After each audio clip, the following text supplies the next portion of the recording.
சுவாமியே கல்லுன்றேன், அதுக்கு சக்தி இல்லைன்றேன். அது சாதாரண கல் இல்ல, நாங்க அதுக்கு மந்திராஸ்தானம் பண்ணி சுவாமி ஆக்கியிருக்கோம். மொட்டை பாறையில இருந்து உடைச்ச கல்லுக்கு மந்திரம் சொல்லி சாமி ஆக்கிறதுக்கு பதிலா ஒரு தாழ்த்தப்பட்டவனுக்கு மந்திரம் சொல்லி மேல கொண்டு வந்தா நல்லா இருக்கும் இல்லையா? நீங்க இப்படி சொல்றீங்களே, அப்ப அதே சுவாமி உங்க முன்னாடி வந்து நின்னா என்ன செய்வேல்? கடவுள் இருக்குன்னு தான் சொல்லுவேன், ஆனா நேர்ல வந்து நிக்க மாட்டேங்கிறாரு. என் ஆசையெல்லாம் எல்லாரும் கல்வி கத்துக்கணும், எல்லா ஜாதியும் ஒன்னா இருக்கணும். அதான்.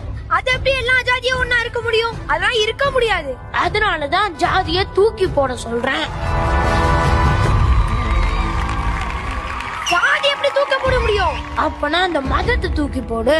மதத்தை தூக்கி போடணுமா? அது கடவுள் உருவாக்குனது. அப்ப அந்த கடவுளையே தூக்கி போடு.